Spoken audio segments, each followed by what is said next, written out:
Hi, good afternoon, everyone. Thank you for attending the Contractor CMS training today. My name is Jamie Lozon. I'm the head of the Business Solutions section, and I've been working with another team here at the ministry over the past year or so on developing the new CMS. We did provide some pre-go live training for contractors, CAs, and other folks the week before go live, which was February the 13th.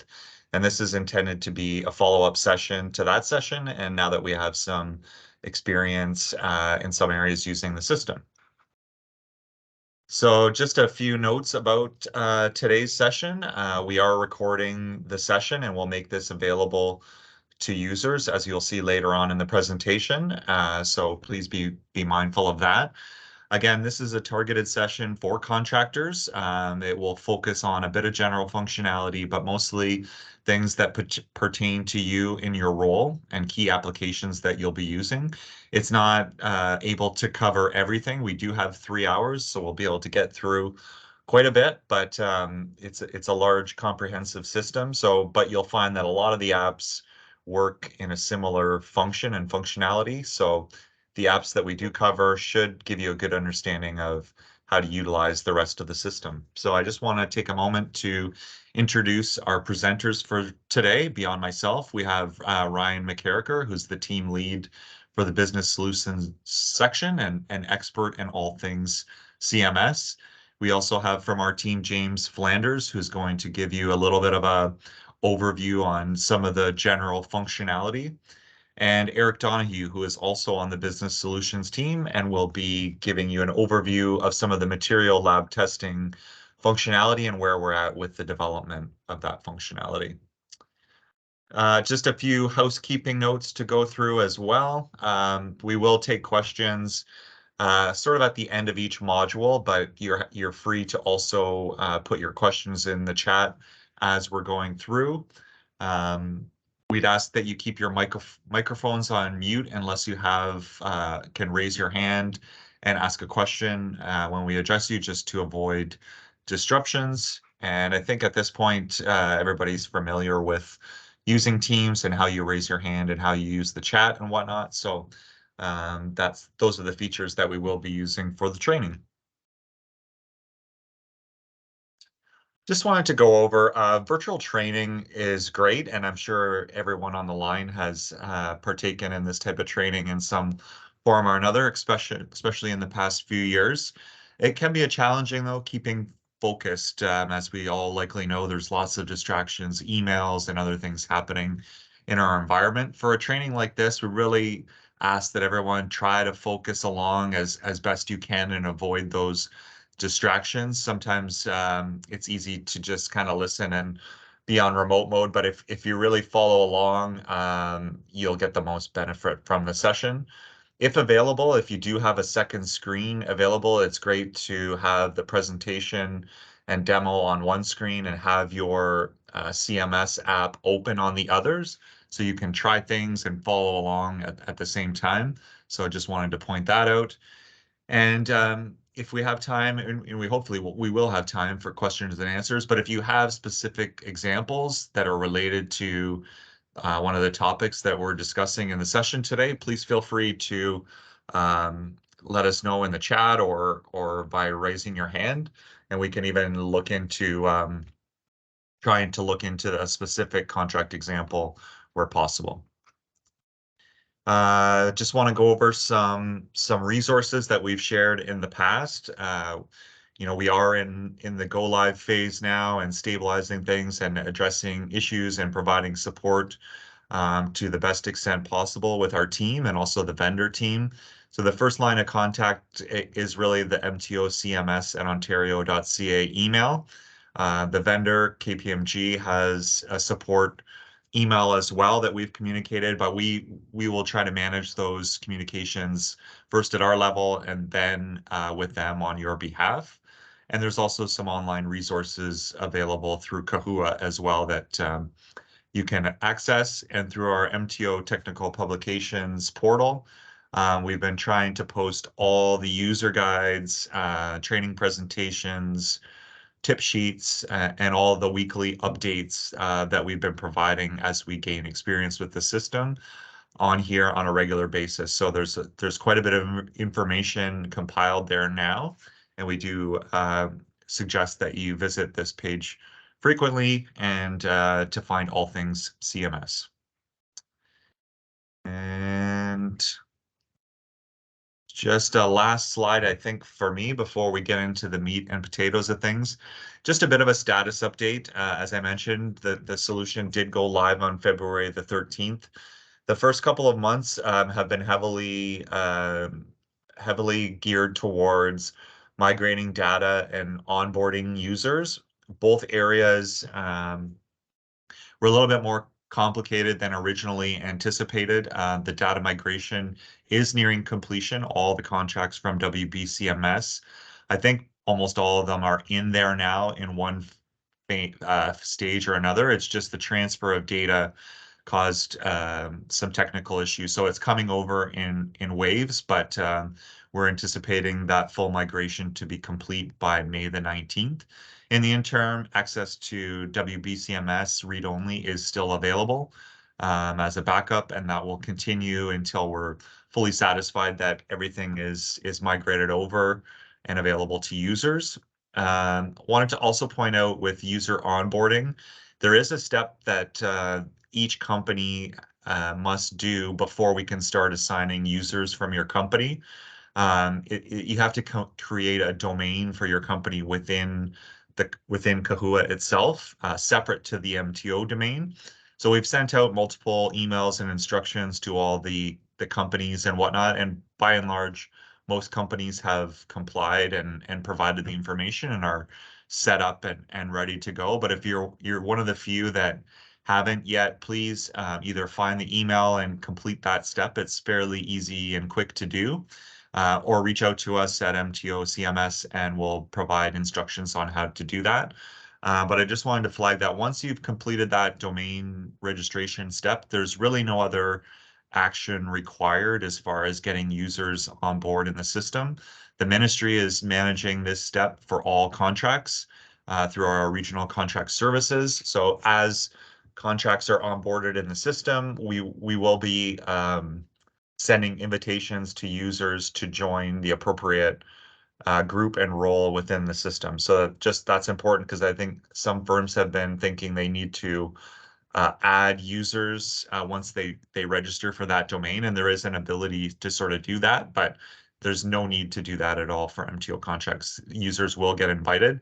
If you have a contract where you haven't been invited yet, please feel free to reach out through the contract administrator or the MTO CSA, and they'll work with contract services to get people onboarded, invited as quickly as possible. So the majority of the functionality is fully available for use in CMS, and I know that many of you have already been invited to certain active carryover and winter contracts and are starting to use the system. So even though the full data migration isn't complete, that doesn't stop you from creating new records and working with the team on collaborating on projects. We are still working on some enhancements that were identified through testing and training, and a few of the apps that we just ran out of time to complete. Like the claims app is one of them, for example, the contract completion suite.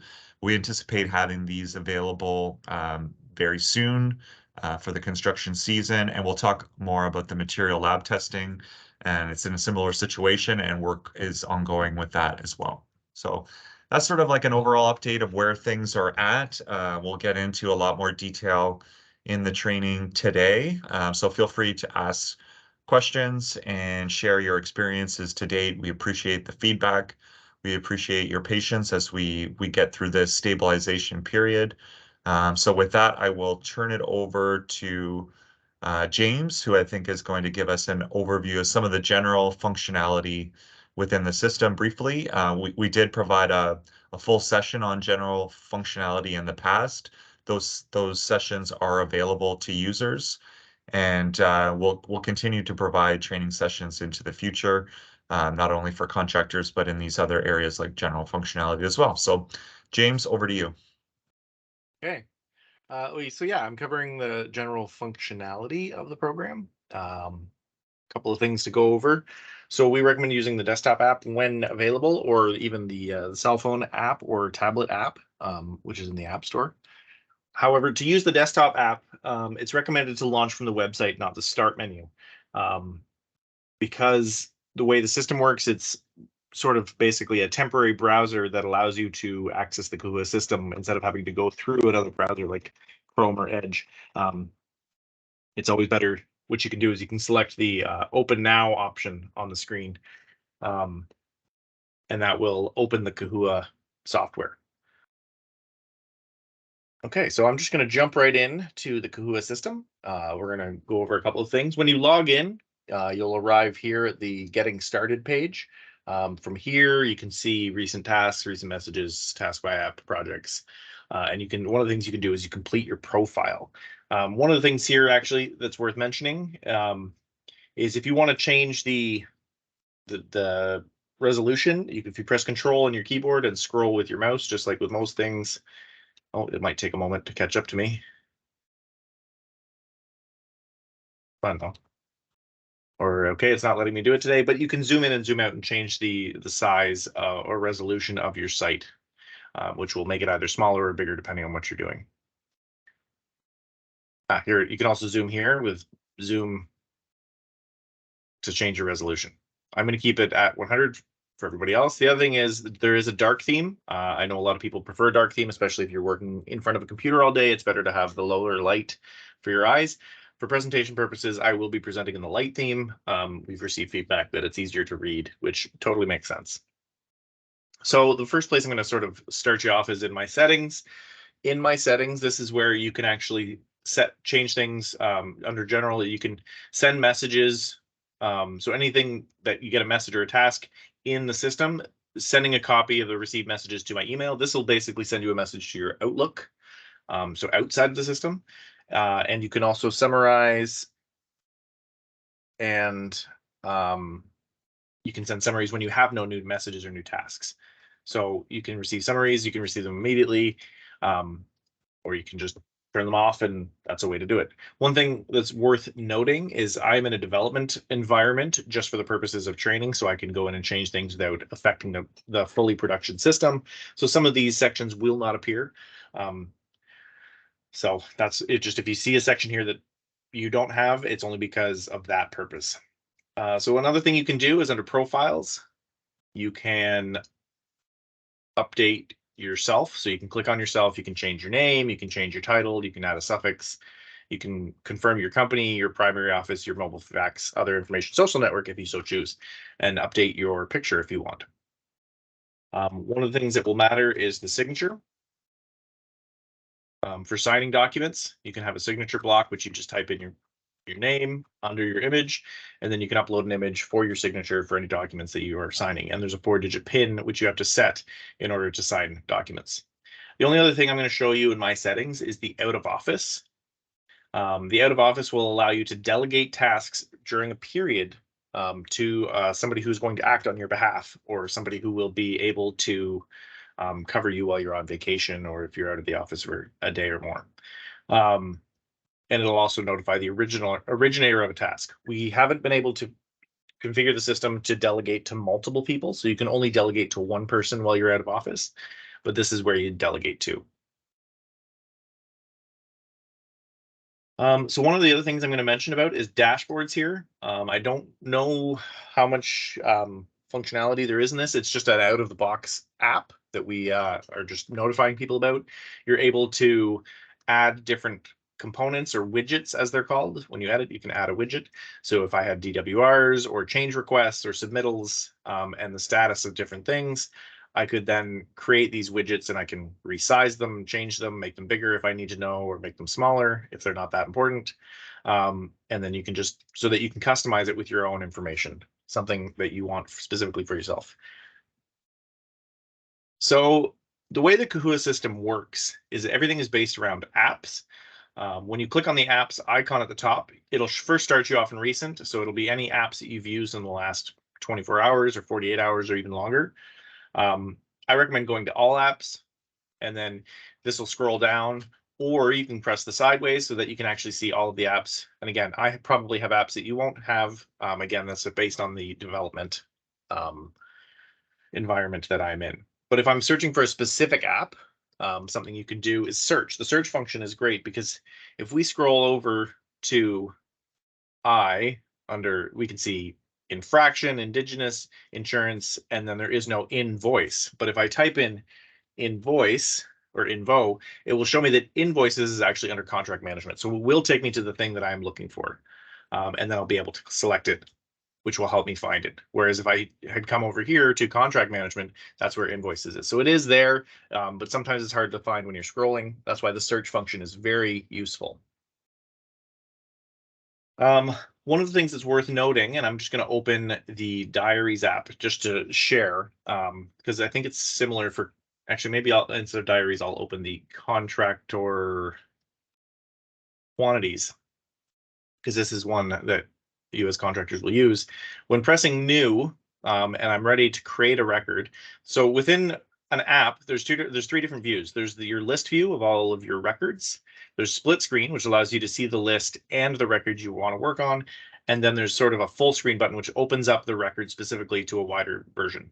There's an even bigger full screen button up here where you can maximize it, and it will make it the full screen. However, I personally have run into issues with that full screen button. So I tend to just stick with this full screen, and it works fairly well. So the big thing I wanted to point out is when you're ready to add things, the insert, though it is a word in blue, it's actually a button. That's the button you want to press in order to add things to the table. And then if you select something, you're then able to delete. Without that clear definition of that the insert is the button you press in order to add things, it can be difficult. So that covers the 3 buttons, inserting in an app. And yeah. So there we go. That's all I'm going to say about apps and how to navigate to them. So things worth noting is tasks. This is where I'm going to focus on the tasks versus the messages. So tasks allows you to any task you have in any contract. If you have multiple contracts ongoing under your same user, you're able to see all of the tasks associated to you and who they are from. So you'll be able to come to your tasks app and respond to your tasks. There's also messages, and messages are different than tasks. So for example, here, that very top task, I have a diary that I've been messaged about, but it is purely just for my information, it's been submitted. Whereas if I have a task, I also receive a message saying that there is action required. Now I can click the open in Kahua, which will bring me to that app and to the record specifically that it is sending me to. Similarly, if I'm in the tasks app, if I click that diary record for review, though I remain in the tasks app, it opens the record on the side. Remember, we talked about there's list view, split view, and full record view. So it still opens the app, or sorry, it still opens the record from the tasks app as opposed to directing me all the way back.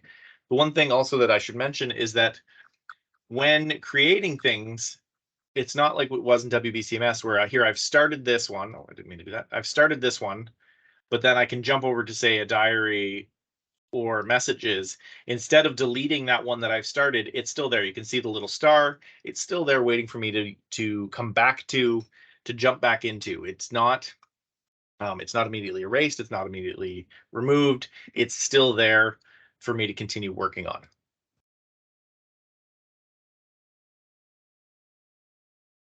So the other thing I'm going to go over is the project finder.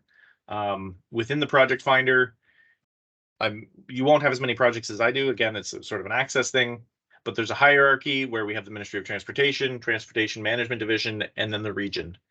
Within this development environment, everything is in Northeast, or most of our projects are in Northeast.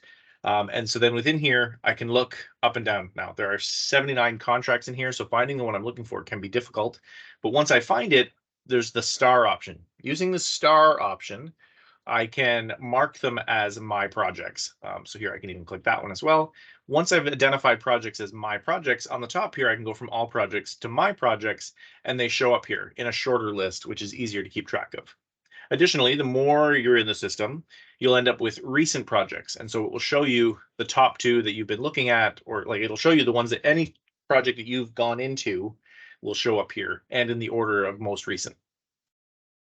When you're in a big list like this, and there are 79 projects, to find your project initially, the search function is very helpful. So if I want to say look for a contract 2021 5 something. Oh no, 5's the wrong number, sorry. Let's maybe search for 2022. So, and there we go. And so I can even search by just partially, or if I want to look for 2022 52 56, there it is. Similarly, if I know that my project is on Highway 552, I could type in 552 as the highway number, and it should bring up. So here's all of the projects on Highway 552. Note that it's not HWY, it's spelled out fully as highway. So if I tried to search for HWY 552, it wouldn't find it. But by searching just for the highway number, it did find it fairly quickly. And that's the project finder. So jumping back to our PowerPoint, it was very quick on this one today. So within the hierarchy sort of that I mentioned previously, we have our that's within the project finder. So there's administrative transportation, transportation management, which includes our other branches, and then there's the area and then the specific projects. And that's it for me. So I'm going to hand it over to Ryan. If you are ready, Ryan. And able. Perfect. I will stop sharing and hand it over. Right on. I don't know how my video is going to be. I'm running off a slower internet, but we'll see how it goes. Let me find my screen here. Okay, I'm just going to start with some CMS updates first. Just stuff since we went live. So migration efforts, I think Jamie touched on them a little bit. I'm going to talk more specifically about how they're impacting the field level, specifically in-flight records. So when I say in-flight record, I mean any record that was between the draft and completed status. So if you had a change order that was working its way up, or whatever, a compensation request or change proposal you might have submitted, but it wasn't finalized, those weren't able to be migrated like for like to their workflow statuses, and they were therefore reset to 0. So some of them have started to come over. They're not completed coming over yet. When they are complete, they will be in draft. All the contents will be there. So, for the purpose of a compensation request or a change proposal, it should be as simple as you clicking submit again, and then it will start the process again. For those change management items that were higher value and they had to go up high for approvals and therefore might have taken longer, we're going to assist from the back end to replicate that approval without having to arbitrarily drive it through the process again, provided they are actually approved, and we can prove that with the WBCMS documentation and everything else. So it shouldn't take as long to replicate these things and get them back to the status that they were before. We know the closed records are all coming over. For new contracts, it's not an issue. So we're just talking about those carryover migrated contracts, and we're just talking about the processes that weren't in a completed fashion. Yeah, and this is more for the CAs, but obviously you can work with the CAs. We're going to get a list from the field of each one of those items that needs to be addressed and where they need to be restored to and all that good stuff. And that's what we're going to use on our side to complete the exercise of replicating these in the system. So you may be asked some questions like that from your CA, and that's where it's coming from. Of course, during this transition period, WBCMS will remain read-only while we're migrating everything and producing PDF exports and all that good stuff. So the final state will see a fully exported copy of every record and every contract in WBCMS, as well as the migrated versions of those copies that will be actually live in the system. And we're looking at hopefully integrating the PDF copies to supplement the actual migrated records as well. So if you go and you're working in an existing carryover contract, you should be able to get the PDF version of your record and the file manager record or the migrated record, whatever form that comes over in. They come over in a couple different forms. Something else somewhat affecting yourselves on the contractor side, so advanced payment of materials. We've always done that by OPA before. We're making a little business shift, and that's going to be done at the tender item level. There's a process in CMS called stored materials that we're going to be launching very soon, along with user guides and everything else, and that's going to supplement the advanced payment materials process. It's going to do the same thing. It will sequester a quantity of material. It will pay for that material without showing, on the record that the material is installed. And then later on, when the material is installed and accepted, we will pay, so to speak, pay that again. It'll show when the installation date was, but we won't be doubling the payment because the stored materials app will negate that and balance it out. And release notes. So it's been kind of fast and loose with all the updates. We've been doing multiple a week with the launch and all the little, issues that come along with it. But we're getting more into a regimented process now. And with that comes more regular releases. And those are accompanied by release notes. So we have a first issue in draft right now that should be going out soon. It's going to detail all the known issues that we have worked on and fixed. Any other updates to the system. Those of you who were working in it last week and then logged in this week probably noticed there was a platform upgrade as well. So there's a little bit of Kahua messaging when you logged in. You can pin things on the taskbar on the left now and stuff like that. So that should be included in that release note as well. And those will be more regular, not as regular as the Monday morning email blasts, but they will certainly be referenced in there when they are available, and they'll probably be released in the same fashion. Just so everyone's aware too, I should mention the MMEB, the Monday morning email blast. It does go to every Kahua user every week. So each week we export a list of every single licensed user in the province. Each week it grows, obviously, and that's who we send it to. So that's our way of capturing every single person who's in Kahua and in CMS. They are hopefully getting that communication. So the training scope for today. James already went over some general functionality stuff, so that was great. Eric is going to touch on some material lab testing before I take you into the change management portions. We'll go over payments and reconciliations, diaries, reporting, pay statements, good stuff like that. We'll do some demos at the end of it as well, and then there's some other stuff I want to touch on. Sorry, I don't put it in the scope here. It's largely based on time, but I want to demo a couple processes, particularly verification notices for you folks. I don't think it requires much training, but just a quick FYI. So that should be hopefully beneficial. We're also going to look at obviously information requests, compensation requests. I want to just touch on statement of working days. We've got a little business change there. Road reporting, just an FYI, and CPRs and dashboards we'll just touch on quickly. But if there's no questions just on that general stuff, I'm going to throw it over to Eric to touch on some material sampling and testing overview.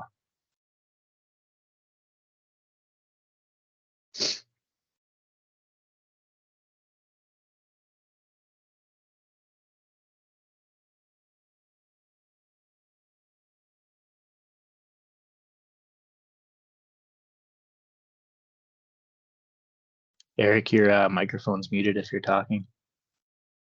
There we go. Is that better? There you go. Works every time. Okay. So the material sampling and testing section of CMS doesn't really come with an out-of-the-box solution from the vendor. So it's something that's taken a great deal of effort to design and a lot of consideration into making sure that we'll have an effective solution that will be very user-friendly in the end. We wanted to make sure that it was going to be a lot better interface than what we've had in the past, hopefully taking out a few of the humps and bumps that we've had to deal with. So that being said, the material testing section is not live at this point. So I'll lead you through a few steps in terms of what we're doing now and what the interim processes will be, and then we will go from there. Looks like I got my animations funny on here, so I'll just bring everything up. So our current process for data management, we're going to do our sampling completed using PHCC forms. It's a bit of an old school method, but because we don't have the functionality within the system, it's the best way to gather information and track it. Our inspectors will retain a copy of the PHCC form and transport the samples to the lab. So same as we've always done. From there, they will give a copy of those PHCC forms to their CAs, and they'll be stored in the contract files for long-term record keeping as well. So again, working outside of the system, our QA lab will email test results. This is only in the very, very short term. Many of you likely will not even deal with this, depending on sampling startups in the early days of your contracts. We're hoping to go live mid-May, so really may not happen. But if we need to, we'll be emailing test results to one contractor representative, the same as we always did. Any of your field testing that you need to do, those forms will need to be emailed to the CA so that they can upload them to the appropriate repository on CMS. So that's going to be compaction testing, plastic concrete testing, that sort of thing. Acceptance of QA test results will be communicated via INC through CMS, so that'll also be there. You don't have to worry about that being buried in your emails. It will come with the regular notification settings and everything else that we have available within CMS. The same goes for ERS. You'll get an INC with those, same as we always have, but within CMS. And any non-conformance reports, if there should happen to be any resulting from material testing, we do have that functionality, so we can take care of that within CMS. So that side of the process is very clean, just working outside of the system for the actual sample gathering and test results. From there, we're going to move into our first release. Sorry.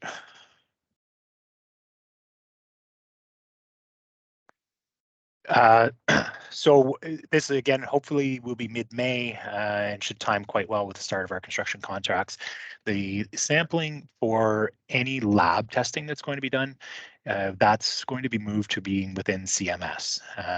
We have about 100 apps, 120 apps that we're going to need to have the old test codes that you're all familiar with from the WB CMS days. We're continuing with a similar system. We're only going to have about 50 of them go live right off the hop, and the rest of them will be coming in future releases. So there is going to be a workaround for the ones that are not live. So the nice thing with this first release, we will have an option for all these QA lab tests to be tracked within CMS. Just some will be tracked with a generic file rather than with a specific MLT test code that you might have been used to be seeing. But the bonus with that is then all the regular notifications and tasks and whatnot will be active. So you won't have to be playing around so much in emails. Field testing, we will not have any field testing live in the first release, so we will still have to transmit those forms outside of the system, and the CA can upload them as required. But again, all QA lab tests will be within CMS, so you won't have to be searching emails and all that sort of thing. Will be a one-stop shop. And similar to the current phase, acceptance of QA test results will be communicated via INC. ERS, again, via INC, and non-conformance reports can be submitted on CMS as usual. A little later in the season, we're going to be moving out to a couple more of these material lab test releases, 2 and 3. So this is a bit of a moving target in terms of what exactly is going to be in each release at this point. Sampling will continue to be completed in CMS. More and more test codes will be coming online, so we'll stop using the generic workflow and use the specific workflows for each one of those. We're hoping to have the majority of those live with release number 2. Field testing will begin to shift to CMS. So we've selected some of the earlier season field tests that we anticipate being used and prioritize them to be released earlier in release 2. So hopefully we'll have that functionality as you come to need it within the field. And the remaining that we anticipate won't be used until later in the season will be in release 3. QA lab at this point will continue to enter results in CMS as the other MLT test codes go live, and acceptance, ERS, non-conformances will all maintain within CMS. So as we move through this, we'll be shifting to more and more, and by the end of hopefully release 3, we will have everything live within CMS for you to use. So just a quick peek here. I've highlighted the process that these records are going to go through from inception to completion. I'll just quickly focus, restart just on the points that are critical to you as contractors. So the contractor or the inspector can initiate a record as well as the CA or the TSO. So the contractor can enter some of the baseline information. The inspector will have to enter the detailed information, select a lab, select the specific test code, things like that. But we can get the ball rolling together as a team if a sample needs to get taken out in the field.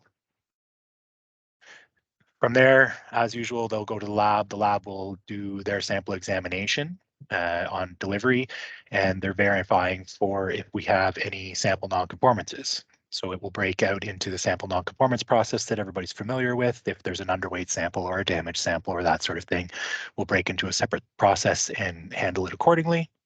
But assuming that all of our samples are taken correctly, from there, we will move into the lab testing process. And so the lab in the background will do all of their testing. Really no concern for you guys what happens in the background until the test results are posted for review.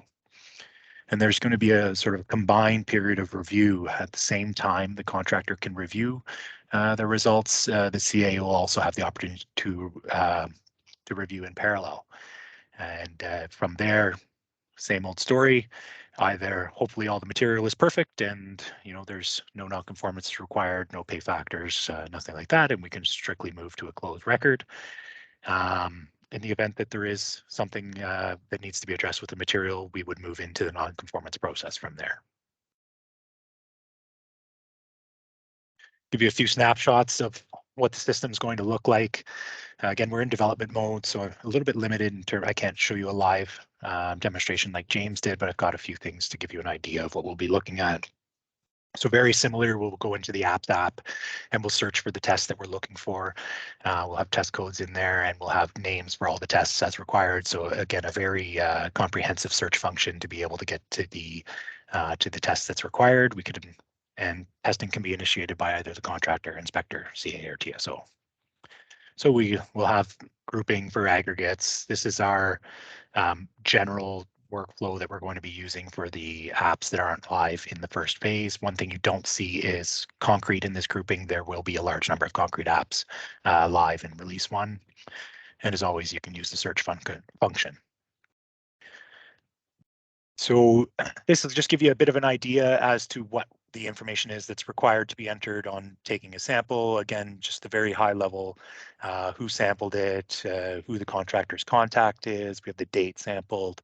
Any of the boxes with an asterisk next to them are mandatory information. Anything without is supplemental. So if there's a waybill or a supplier or a hauling agency, things like that that are relevant, they can be added to the test data. And then down here, we'll get into the more specific information that the inspector will take care of, just to give you an idea of what's being tracked in the system as well. Sample then moves on to the lab.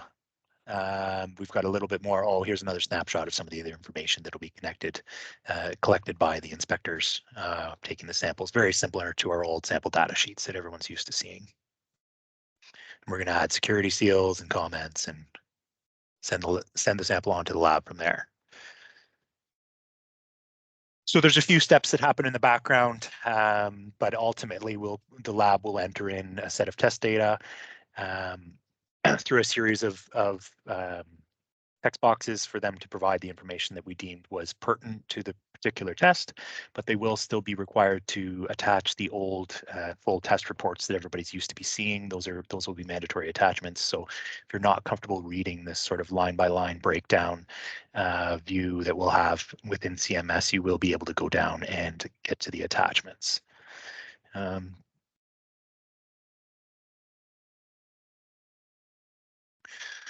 so here, this is what the final screen will look like. And this is using just the generic test workflow.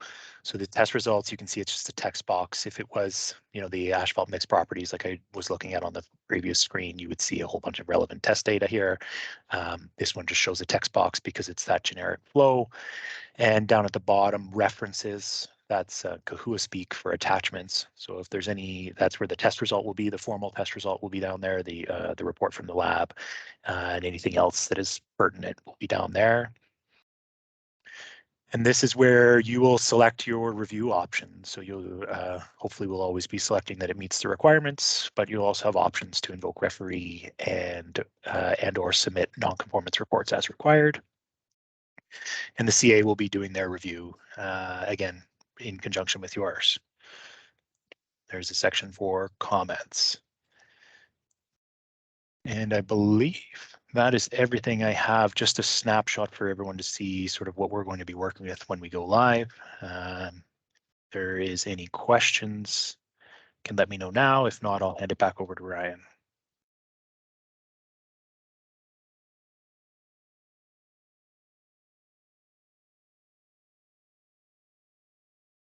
Okay, Ryan, looks like it's all you. Thank you very much, sir. Oh, it looks like there's some questions, Eric. Yeah, I'm going to just pop into the chat here now that I can see that. Granular way tickets. So way tickets will be entered. There's going to be just I think it's a 4-line entry, Ryan, that's required to gross the net. Yeah, the contractors don't have to input tickets. It's just the CAs. Just make sure the CA is getting a copy of the ticket. Yeah, fair enough. Not something that you'll have to take care of. Provide the same ticket that you've always been required. It won't be a digital ticket. Paper tickets will still be required, and the inspector will enter the information from there. Yes, sir. And then the other one's looks like a general question here. How do we obtain our Kahua licenses? So the regional contract services are managing all of the contracts and the user onboarding. So, you know, not knowing the status of your actual contract, if it's a migrated one, you should be in there right away. If not, you know, talk to your CSA and tell them I want to get a license. If it's a new contract, it'll depend on the award process. But either way, once your contract is signed and active, you should have access, and contract services is your gateway for that. So, you know, through your CSA, or you could even respond to the award credentials if it's a regional tender. Yeah, that's how you get your license. So just usual submission tickets, tear summary. Yeah, like if you can provide the PIT summaries, like I always like that when I was a CA and CSA, like getting the summaries is always nice to help, you know, double check your tickets.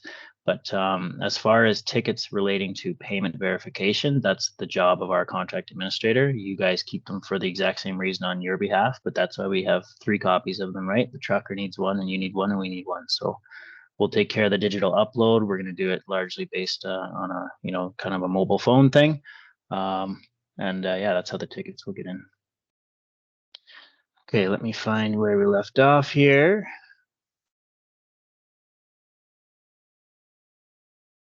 Okay, so we're going to get right into change management. Oh, what did I do? I went to the wrong. Oh, it reset on me. Sorry about that. Release notes I covered. Okay. Change management. So we're going to start from the bottom and kind of work our way up here. So change management incorporates a lot of things: change orders, compensation requests, change proposals, OPAs. When we're talking change orders, I want to start with daily work records, time materials, and we know that daily work records start with the equipment, labor, and material lists. So those of you who are familiar with the WBCMS functionality for this, I will see a lot of familiarity. There's a couple changes, a couple improvements here. And those who aren't familiar, I hope it's somewhat of an intuitive process. So the equipment and labor entries are going to be what feeds both the diaries and the daily work records. So they have a financial component, and you need to describe them properly so that when you have drop-down lists in other areas, you can tell the difference between your laborers and your equipment. And you can therefore select the right one and be charging the right amount of money for it. So the equipment list you can find in your apps, just like everything else here. So you go to your apps, you go to all apps. If you're ever not finding something, it could be that you're highlighting the recent apps and you haven't looked at it recently. So that's caught me before. So make sure you're in all apps, and then obviously the equipment list here. You can always also just keyword search at the top and you would pull up equipment list fairly easily there. Once you're in the equipment, it's pretty straightforward. The red fields are mandatory. The gray ones are not, but obviously the more detail, the better. You have the OPSS 127 reference there as well, which should be supporting the amount of money that you're charging for it. Sorry, brain fart there for a second. So you're just going to click new here. It's fairly straightforward. You can create one from scratch. So if you're doing a one-off or you just have a few pieces, we also have the, you have to save and then activate your piece of equipment at the bottom. We also have the import export feature that we had before. It's largely the same. It's kind of a temperamental spreadsheet. You can't change any columns or anything like that because the system is only ever going to intake one standard form. So you're just going to click more at the top and then export, because first you need a template to export to. So you'll get this little pop-up here. You just click OK. That's going to bring you to your Windows Explorer. So this is your hard drive now that you're looking at. You're going to go find or save your equipment list here. You can see I already saved one called equipment template there. Once it's saved, you open it up. You can see at the bottom there, we have like an instruction tab, and this just kind of gives a general overview of how it looks and a little example there at the bottom for how it should be filled out. Then if you flip to the other tab, you'll get where you actually enter the equipment here. So this is the main spreadsheet. It goes from A to T, so there's a few rows there. This stuff right here, you can delete that. You can leave it. I think you can leave it. You can delete it, but the system's going to write over that every time with its own kind of equipment number. This stuff, you can just leave that alone. That's also going to be created by the system. And then this stuff over here from I to T, that's basically your input. You can add whatever you want in there, the description, the unit of measure. It's all very useful.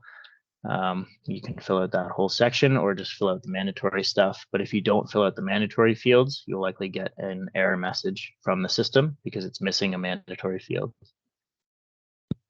So you fill out your new piece of equipment there. You can see I filled one out along the bottom. It's my new entry right there. And then I'm just going to click save in the top left here, saving it to my desktop. So I now have an updated equipment list on my hard drive that I can import. I'll flip back to the system. I'll import this again. So click more, import. It's going to bring up your hard drive again. You can import the spreadsheet that you just saved. Click open. Get a little box here to click OK. And then that will import it. It gives you a kind of a summary of what was imported here. So there's 5 items and total of 25 now. Right there. That was the 5 that we imported on that spreadsheet. Okay, labor list. So this is one where we've changed it a little bit. And I actually just changed it about an hour ago. There's an oversight in a permissions group that wasn't allowing the contractors to create labor types, but that's been corrected now. So contractors can create their own labor types and their laborers. So that is the difference or the update or enhancement that we've made to the labor list is we've taken just the laborers and broken into 2 different sections. So before you would create a laborer and create a labor type all in the same field. Now we're going to have you create labor types separately, and then those will populate drop downs in the laborer. So you can go labor type A, B, C, or you can go, carpenter, form setter, general labor, night premium labor, whatever it is. And then you can add individuals to that. So you can name an individual, or you can say, night crew C or Bob's crew, whatever it is. Make sure that the CA knows and can infer at least who the entries are as well, because they're going to have to reconcile your daily work records. If they can't tell who's on them, it'll be a problem. So make sure it's kind of obvious or intuitive from that perspective. Again, just you search your apps, you got your labor list down there, or you can search labor as a keyword search. Same thing to import and export. I won't show it again, in detail, but you do the same thing here. You leave those alone. You can export a template and then import your labor list. Ooh, skipped over it. Along the bottom, the function's much the same. If you're creating one from scratch, you'll have 2 tabs at the top. You just create a labor type first because you need some sort of type to assign your laborer to. And then once you do that, you'll be able to create your laborer. Materials list. So this is for the recording or the submission and recording of DSM items. So in WBCMS, it was a little convoluted with the daily work record and time and materials and the actual DSM. So those have been separated. The materials list here stands to serve as your DSM submission function. If there's a material that relates to a daily work record, or in the case of our CAs to their diaries, they're just going to type it in. So I'll show you later on the daily work record, you'll be able to link a labor and link a piece of equipment, but you will only be inserting and typing in materials. You type in what the material is, you can attach an invoice or whatever it is, and you apply a rate to it, and then that will go to the CA for review. I don't know what that green box is for. That's for that. There you go. Material list, again, I'll stop showing you how to find things. James did a good job already. So the DSM section has a link to the DSM website here. This is the materials list. You can link in, or it just pops open if you want to go try and find some sort of specific entry, or you forgot a code or something like that, you can find it there. And then we're going to do a quick system demonstration. I'm just going to show probably the labor. I think the equipment's pretty straightforward, material as well. But the labor, I want to show the manual process with the labor type and the laborers. So here's my get started screen, freshly logged in here. I'm just going to come up, search laborers. You can see labor there. And you can see the two tabs up here. So I got labor types and laborer. So come over here, you can see I've created a few already. Oh, there's a fourth one there. I'm just gonna call this labor type, training type. Save that. That's all there is to it. Come over here, create a new labor, and that's gonna be available in the drop down now for labor type, which is, I believe, the only actual manual or mandatory field. So you can see training type is right here. Choose that one. This guy trains $1,000. Is there a minute here? We'll say an hour. Then you can add their contact in here too. So this is going to select any contact from the system. Right now, it's only showing people assigned to this contract. And if I uncheck this, it's just going to show everyone in here. So you can always assign a contact if the person's actually in the system, but just because they're a laborer, or particularly because they're a laborer, they very much likely will not be in there. But for subcontracted, this could maybe be something. And then, of course, comments and references here. You can always upload from your computer or from Google Drive, or you can add a Kahua doc from another location in Kahua. You're just going to save, or you can activate if you're ready to go now. Now he's active, and now I'll be able to select that laborer in a daily work record. Can we upload Excel lists for equipment or labor lists so we do not have to input them one at a time? Yes. I think that was, let me just get it for you. Yeah, slides 34 to about 50. I would say covered that. So we'll distribute those slides after this. And yeah, thank you, Kevin. And you'll be able to follow along, I think, pretty well. There's also a user guide for it, I believe. So, okay, change management, daily work records. Okay. So same thing here. You always click new at the top. The type of contractor. So we've made a lot of improvements to change management in general, particularly time material change orders. I think you guys are going to be hopefully very pleased with it.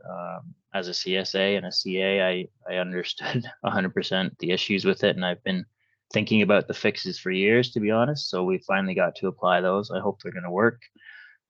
So this is going to be an indicator for prime or sub. And then there's also going to be an indicator in the equipment list for whether it's rented or owned. And then there's another indicator in the laborers for if it's union or non-union.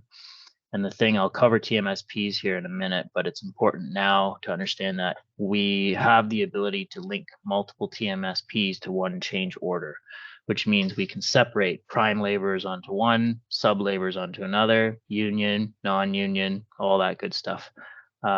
You can progressively pay time material change orders as well because of this. And you can go back and get more DOA for the change without having to cancel the change order if the daily work record sums end up coming in greater than the current approved value of the change order. So those are 3 improvements I think that will serve us very well. And it starts here with the daily work record. So the type of contractor, that's going to be your prime or your sub.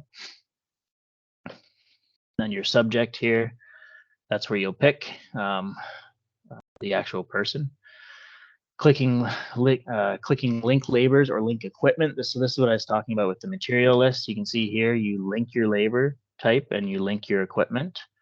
And then once you click that, it's going to pull up a picker. You pick whatever labor entries you want, and then it populates them here. So you can see here, there is, we've got I don't know if you can see my mouse here.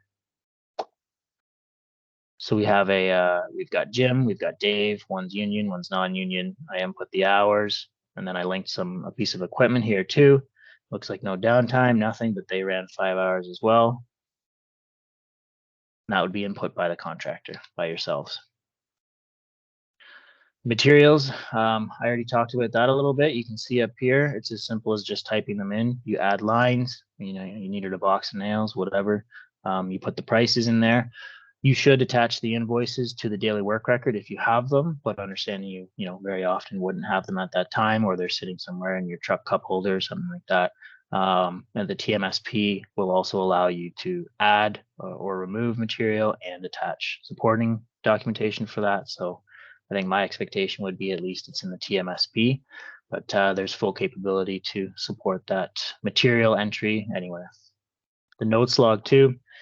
It's always nice to add context. It's not really a field on our standard daily work record form, but context is always good. Traceability, accountability, and then attachments like I'm talking about. That's where you would want to put your receipts. Once that's done, you click submit. It's going to go to the inspector sorry, I forgot to show the inspector up top. I don't have a screenshot for that, but right up top there, you choose which inspector it goes to, because there'll be multiple inspectors on the job, but you want to send it to the person who is inspecting your work. It will go to them for reconciliation. Well, the first step of reconciliation. Oh, I missed a slide here. Yeah, so it goes to the inspector. They will put their own numbers beside it. So in the old days, you'd have the carbon copy daily work record. You'd hand it in, the CA or the inspector would go, no, scratching the number out, an initial, or put their own number or whatever it is. So we have kind of the digital form of that, but it's not scratching out or it's not overwriting your numbers. It's just going to stand beside it. So it'll be your numbers, the inspector's numbers, and then the CA's numbers. You'll be able to see the CA's numbers. You'll understand what the daily work record was reconciled at just by reviewing it. And then, of course, you'll see that it and all the other daily work records summed up in the TMSP, but there's ways in the TMSP that you can break it out back to the original daily work record as well if you're trying to pick it apart. So this is kind of the bigger field again, a little blown up from the last screenshot we had to kind of show this. You've got here your contractor numbers for labor. So you put in your 5 there for supervising and digging, and then the inspector put in there. So, well, actually it was 4 hours. The supervisor broke for lunch. And then the CA agreed with that. So they said, yep, I'm putting 4 hours for that. I'm not paying lunch, but good work, Jim, because he worked right through lunch. So he gets 5 hours for that. Likewise for equipment, the contractor has their numbers there. You can see no standby, no downtime, but 5 hours of running time. And then the inspector agrees with that and the CA agreed with that. And you notice you can have comments for the contractor. I can't point. For the contractor's comments, inspector can add their own comments, CA can add their own comments. So I hope if there's an egregious deduction in the quantity at the CA's end, I hope there'd be a comment or something supporting it. But again, all the commenting and traceability just helps things move a little smoother. Again, down here, same with materials. So even the manual inputs, the inspector and the CA have their own ability to input stuff as well, but they had no reason not to agree with that at this time, so they just didn't input anything. The inspector is still required to receive and retain the hard copy of material weight tickets. So this question kind of already came up. I'm just kind of clarifying 2 different things. The inspector needs to get their copy of material weight tickets regardless of whether the material relates to a change order or a T&M change or regular item work, but it's just just because it's part of a change order and it's going to be paid under a change order and not an item, doesn't mean that we at least don't need a copy of that. So please make sure we have it and retain your own copy as well, obviously. Okay, let's do a demo of daily work records. Switch up here, daily. So I've got a bunch in here. Just going to start a new one. So it's always a good idea to title it. It's not a mandatory title, but even just saying, you know, CO 11, it's eventually going to be linked to that. But if you're ever going back and trying to figure something out, you know, you're going to have to link the change order again here too, or the compensation request. Here, I'll say it's a prime. I'll say it's a change order. So just know, you know, as per the GCs, you can't be taking a daily work record without at least a compensation request or a change order. For the compensation request, in order for you to be able to link a DWR to it, all you have to do is submit it. It doesn't have to go up for review. It doesn't have to be responded to. It doesn't have to have a subsequent change order come out of it. You just have to submit it. GCs say you're just supposed to submit a CR when you know or ought to have known and immediately begin taking daily work records. So that's how this is set up. So once I choose a change order, it's going to show me all the change orders here. It's not going to discriminate between TNM and lump sum. So just make sure you're careful which one you choose. Just going to choose this TNM deletion test, and then I'll pop these open. Just a piece here. You can slide this over if you want. You can slide it over here.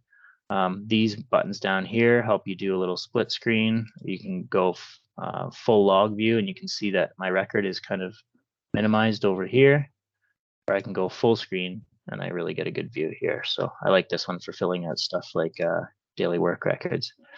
Here we see the equipment, labor, materials. You can also jump around up here. It's kind of like a content section up here. I can go to general, status. I can come down to the equipment section again. Just going to click link. Here's all my labors here. I can choose one, or I can choose all of them. I can do whatever, choose 1 and 4. And then here I'll link my equipment. Again, here's an equipment list. You notice if you click here, it doesn't actually select them. We've had some people calling in saying they can't select, and it got me the first time too.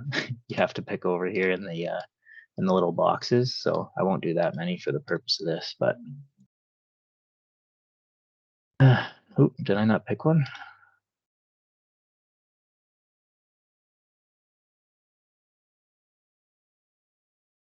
I don't know what's happening there. So the name, the general conditions require a laborer to be named in the definitions of a daily work record under the GCs. So you've got to name this one, whether they're union or non-union.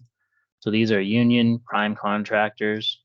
They work 10 hours, 8 hours maybe. I'm not sure what's going on with these. I might have done something to them when I was testing something else. So yeah, it doesn't look like there's any entries there. I'll do a quick material entry. See if I can get paid for this. $20. They were brand new waffles.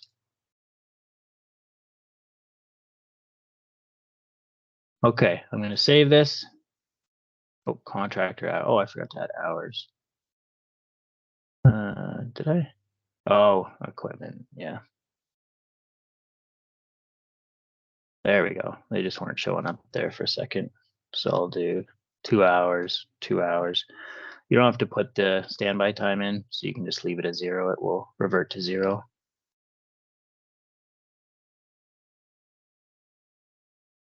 Yeah, it's not showing up there for some reason. Okay, that's it. Then I can submit this. Oh, yeah, I forgot to add my inspector right here. You add your inspector, and then you click submit, and it will go to that inspector.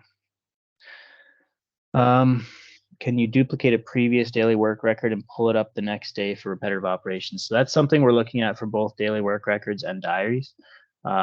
We had originally had it in there. The functionality was in there, and then we learned that the permission you need to have that functionality, we can't grant to anyone but the internal team, because it would basically be the keys to the castle, so to speak. So we're looking at implementing that for diaries and daily work records to copy the labor and equipment. At least it wouldn't copy the materials, but the labor and equipment for sure. Let me see.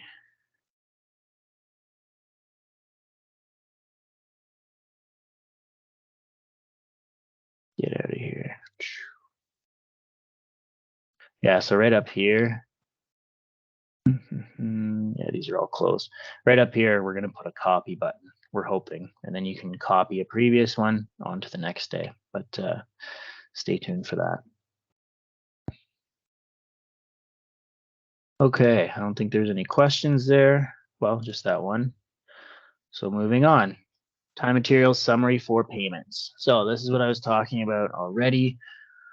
I kind of spoiled it, but we can have multiple TMSPs linked to one change order, which is going to solve a lot of problems for us, I think. CAs and inspectors are no longer completing daily work records either, so you don't have to wait for them to complete it and a reconciliation process to happen.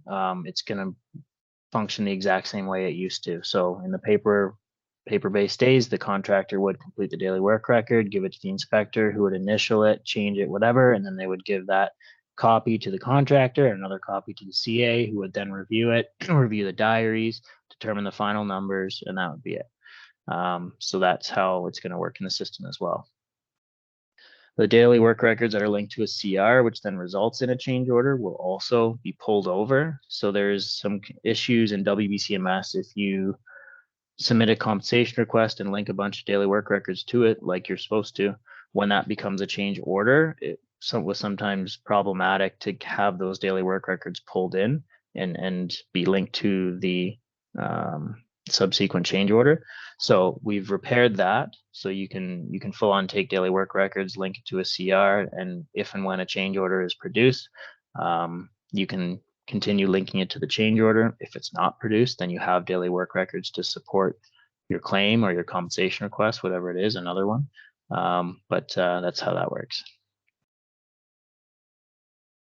So the contractor generates TMSP. It's a contractor-driven process. This is the window that you have over here. You'll notice the same thing as the daily work record field. What's the type of contractor? They prime or a sub? What's the change order that it's linked to? At the time of reconciliation, or at the time of creating a TMSP, there is no more compensation request. There's only change orders. So you're only going to be able to link a change order here because, yeah, compensation requests don't pay, change orders do. You just have to navigate there, put in the type of contractor. I think that was a duplicate slide. So this change order 007, this has been issued to the contractor. It's ready to go. You can see it's in their court. The description of work is dig, dig, dig. It's paid by T&M, and you have the contractor's lump sum estimate. So therefore, a TMSP can be linked to it. So there's the change order number. There's the basis of payment there, and then submit your estimate. So after you submitted your estimate and you got your T&M summary, you're going to link it to the change order that we were already talking about there. So there's a list of all the change orders that would be available in the system to be linked to. They're in the proper status. All DWRs associated to that change order and its preceding CR will be pulled in and populated in the appropriate fields. And it's going to look a lot like the old PHCC form for the TMSP summary. Again, here's the materials section down here, additional materials. So if you missed materials that, or otherwise the materials weren't known at time of daily work record, the ones above here where it says materials, that would be where the daily work record materials were pulled in. You can see the inspector and the CA comments there as well. But if you have additional materials that you forgot, you would add them in there. When a TMSP is submitted, you can see the kind of summary there. So, I mean, this was a super simplistic version of it, but you've got your total A, B, C, D, and then it applies your 15% and all that good stuff for the markups and profit and subcontractor work and rental owned and all that good stuff. Then you just click submit. So we'll do a system demonstration, although I'm not sure if I have a daily work record, ready to go, or a T&M change order ready to go, but let's see what we can do here. Time. Just going to create a new one here. So we'll say it's a prime. It's linked to a change order. See if we can pull this one in. Link some daily work records. Yeah, I don't have any daily work records linked to this one, but this is where you would link them. We can try a different change order.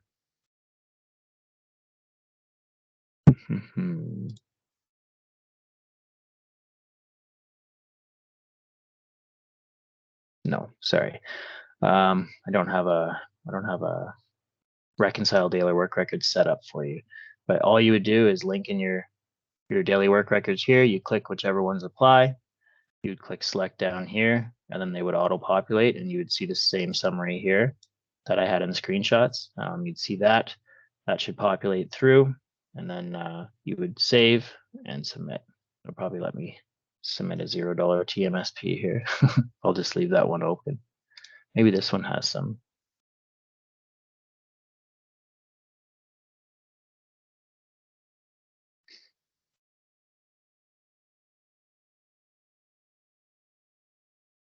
No, sorry. Looks like I've used up all my daily work records. It's all right. I'm not seeing any questions. So we can continue on. We're making good time. That's good. Change orders. Okay. So they're obviously part of the change management suite, which includes change orders, change proposals, compensation requests, and other payment adjustments. The change order process mirrors the business process a lot more. So those of you who are familiar with the process before WBCMS should hopefully find some familiarity with it, and some obvious, innate improvements that are brought on with the digital platform. So that is our hope. This is more so not as much your concern, but this is kind of how it functions. There's an initiation portion that contractors can't see. That's where all the estimates go, and the internal collaboration happens. Out of that comes one change order. You submit your estimate back to that change order, and out of that comes the price agreement. So it's not back, forth, 11 or 12 times. You will see one change order come to you. You'll submit your estimate. You will see one price agreement come to you. You will either accept it, accept undisputed amount, or that's basically it for an extra work change order. Additional work, you can go back and forth. You can with extra work as well, but it's limited. So we'll go through that. So here you have the change order. This is more so for the CA would have already set up some of this stuff. You can see there's a quantity with a subcode that's been issued, I believe, to the contractor. So there's some comments. You can always put a comment in there. The tender item quantity section, that's where you're going to put your PQP adjustments. So it should come populated with the items, but they'll be blank. So the CA put the items that they expect to be in there, but they'll be blank. And then you, of course, can insert other items if you so feel that they should be included as part of the change as well, or maybe they were missed. Down here, that's where you do your PQP stuff I was talking about, and then the lump sum portion here. So this is obviously a change order that is basis of payment A and C. You see the buttons at the bottom there. The request revision, that is your ability to send it back to the CA. So they issue a change order, and there's two things. Oh, hey, you forgot this, or hey, I want to negotiate, I think this should be included, and the CA doesn't think it should be included. So there's a negotiation piece there. The request revision iterations should be limited to 2 or 3, I believe. So you can't go back and forth forever, right? There's a dispute resolution process for that. But there is obviously, innocent mistakes, or will you miss this, or hey, can I ask that you add this? And oh, yep, okay, that's a good point. So we tried to build that in there, as much flexibility as we can, with the understanding that this represents a fairly rigid and laid out process in the general conditions. So when you complete, you're going to click Submit Estimate. Now this stands true for basically all workflow tasks. So this particular one, the CA would be getting to review the price agreement. So the top notification is what you get from the actual desktop system. So if you have the desktop app installed and you're working within it and you're logged in, then you'll actually get these notifications pop up. You can click on them and it will take you right to the task that you need to do. Or otherwise, you will always get an email in the bottom right too. So that's an email telling you outside of the system that, hey, there's something in here. It'll have a link to the record. You can click the link and go log in, and it'll take you directly to that. So this is now the price agreement. So the contractor submitted their estimate back. The CA has reviewed it, and there's a price agreement back. It looks like they match here. You can see the DOA and estimate summary history. Looks like our 28,000 and your 28,000 are in line. So there's three options at the bottom there. If you accept it, then that's it. You accept it. It's closed. It'll be available for payment, and you can move on. You can again request revision, which is kind of your negotiation piece, or the, hey, you forgot this or something, and I didn't realize you forgot it the first time. And then there's accept undisputed amount, which doesn't really do anything differently. It's still going to close it, but it will at least flag and show on the record that, you know, you accepted this and you don't necessarily agree with the price, but the business process is always compensation request. So you would accept or accept undisputed amount, flip over and endeavor after dispute resolution if that is if that's the path you want to take and you feel that you're owed additional compensation for the change. Is there any questions on that?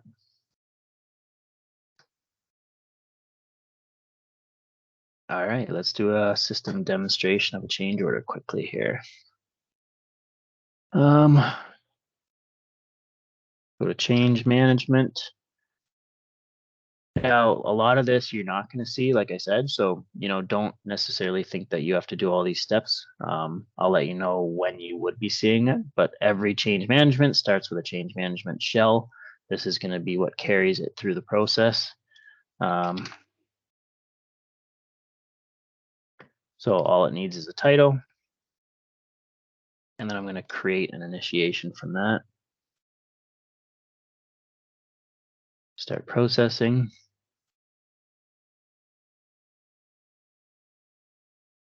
And I have my initiation down here. So here, so my contractor, I would typically choose the actual contractor. Well, this is a test environment. It would be auto-filled in production. I'm just going to choose myself so I don't have to keep logging out and back in. Down here, we have, oh yeah, that's right. Oh, I remember. Yeah, I can't do it in this environment, sorry. I gotta flip over. They're working on this change order right now. Bear with me for a second.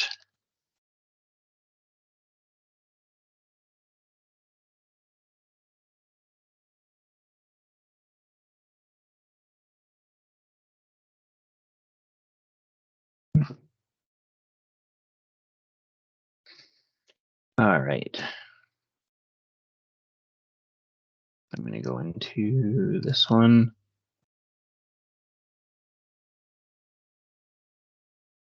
Okay. Change management. Going to start a new one here.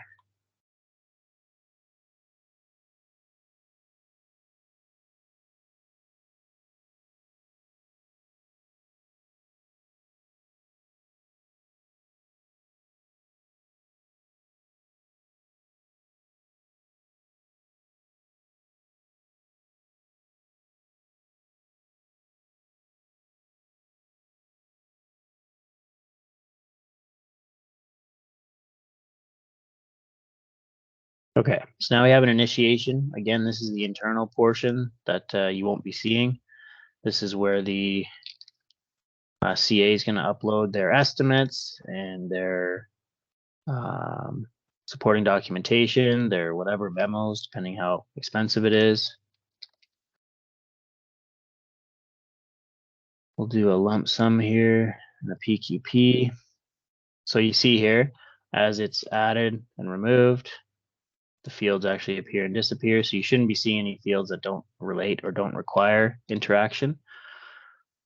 Just going to pick a tender item here, give you some more concrete in the footings, then slide over for the adjusted quantity. Gonna add 5 there at $20 a piece. And then lump sum value, I'm just gonna add a line here as well. Oh, don't forget my quantity of 1. I'll do 13,000. Submit this. So this is going to go for DOA approval before I can issue it. I'm just going to initiate DOFMA. I don't think this applies to any contractor processes, the PIN, like the approval process that I'm going to show you here. But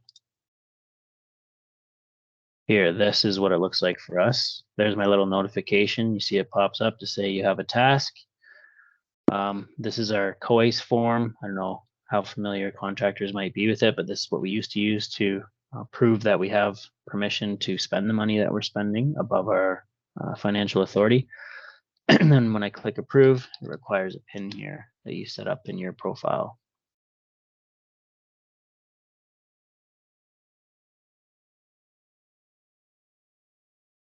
Okay, once that's done, I should be able to go back here now.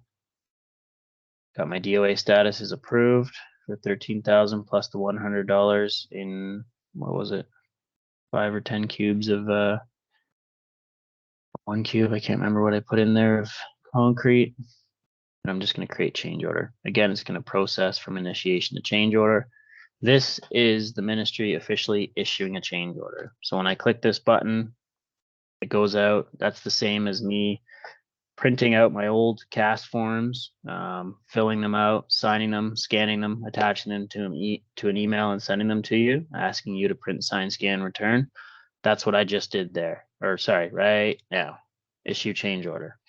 So now you've been issued the change order. If it's an extra work one, you know, you're to start the work and immediately submit your estimate and all that good stuff. So this is going to go to the contractor now. So what I'm seeing is the contractor's view. It's a little confusing because I'm the CA and the contractor in this case for the sake of ease, but there's my notification there. So see contractor review. So this is what you guys would see. It's waiting on you guys to review it.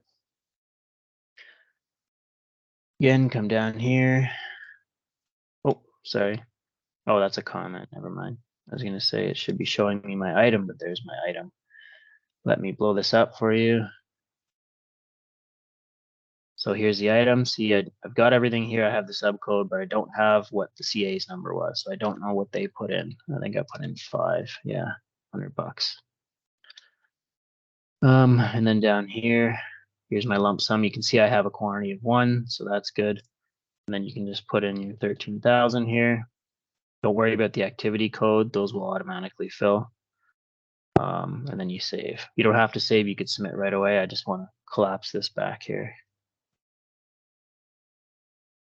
Oops.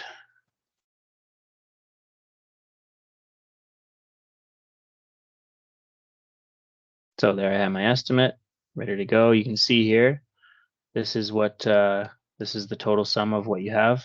Now that I've saved it, it can update this. Got item number 1 there, or sorry, comment 1, item 33, subcode 1, and lump sum for 13,000. You could add a description here if you want, and then submit your estimate. Again, notification. I have a CA review this time, so I'm the CA again. And then here I have, looks like I've got an agreement here. All well and good. Bing, bang, boom. I'm going to issue price agreement. If this amount was higher and I agreed with it, I would have to initiate DOFMA and go again. But because we agreed, I'm just going to issue the price agreement.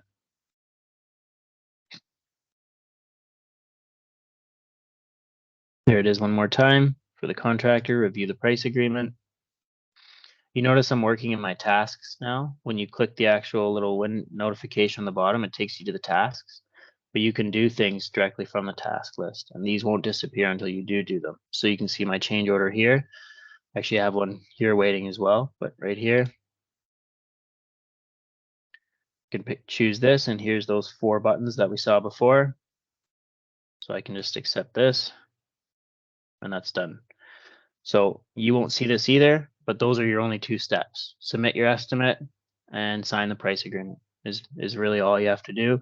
there's the back and forth there for the not so happy pass, but that just is iterations of the same steps. It's not, WBCMS was like a collaborative, I'll fill the first line, you do the second line, and we go all the way through this back and forth, and it took forever. So this button here, create transaction, I'll flip over the change management again.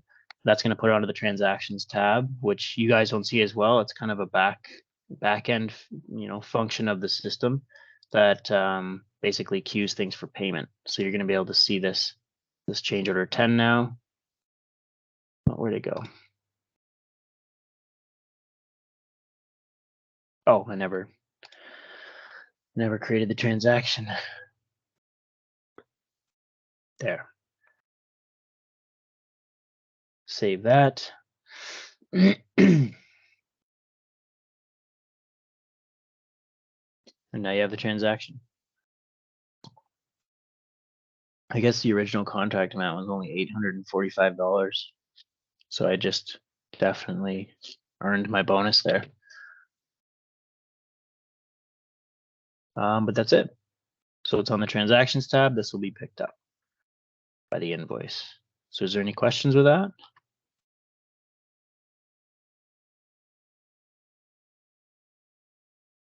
I had to check my team screen to make sure I'm still logged in.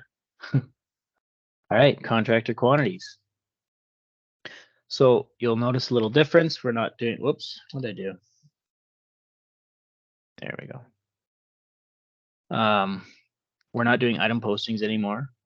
Is for a couple reasons. Item postings didn't speak to our contract administration business at all. We take pay statements and they're done in the diaries, and it's a certain reason that we do that. So we've returned the business to that. And also by introduction of a new business, not really, it's just really a new name for it. But for you folks, contractors are to submit weekly quantities to the CAA as part of an amendment to the general conditions in 100S19 for the assistance to the contract administrator. So you are, just to let you know, it's hopefully understood and expected that weekly quantity submissions are going to help the CA and the actual reconciliation of the payment at the end of the month. But regardless, that's called contractor quantities in the general conditions. So that's what we called this. The grid's very brief. You've got your from to dates here. So, if you're theoretically doing it on a weekly basis, it'd be, okay, Monday to Friday, here's what I did. You're going to add change orders in here. Now there's one piece. This only lets you link one change order at a time, which is a bit of a pain in the butt. If you have multiple change orders to add to one invoice, it used to be that you post against them in an item posting in WBCMS. That's not the case now. You just add them in your contractor quantity, which I guess, it's really kind of the same thing. Just, I guess, a different interface that you use to do so. But for now, you can only add one change order at a time. So we're looking at being able to, add more to that, obviously. But if you do have multiple change orders, right now, you can just do multiple contractor quantities. So once this one's done, you can submit another one after. And all you'd really have to do is set the start, the end date, and then link the change order. And then submit it. And the reconciliation will pull all contractor quantities that have been submitted, regardless of period. Down here, this is where you're going to insert. So this is very much like you saw me do in the change order. It's going to pull up the tender items list and the subcode, and then you'll input your quantity, and you'll have an opportunity to provide a comment. You can always attach here as well. So if maybe there's some dispute whether you replaced a culvert or not, take a picture of the culvert and attach it. Can't imagine that dispute, but I'm sure it's happened. This is the grid along the bottom here that you see once you actually expand the contractor quantities input grid. Got your item number there, your subcode, and then your payment quantity. That's all you got to do. And then, of course, comments are always welcome. Is there any questions on that? I'm going to do another demo. Okay. I hope it's getting repetitive a little bit. Yes, lump sum quantities are showing as 0. That is a known issue that we're working on right now. We're hoping and see it's going to be fixed as soon as this weekend. something to do with the grids, like the user interface. If you review the SOV, the quantity is appropriate, but the grid itself is rounding down. And with lump sum items, that's a problem. Well, with any item, it's a problem, but particularly lump sum. So if something was migrated, traffic control signs is migrated at 50% paid, the SOV, so the tender items list shows and knows that it's 50% paid and that value's been drawn down. But the interface grid is going, I'm going to round that number down to 0. And then there's a validation between the remaining quantity and the quantity that you're inputting, that you can't input more than what the remaining quantity is. And the remaining quantity is telling the input quantity that there's 0.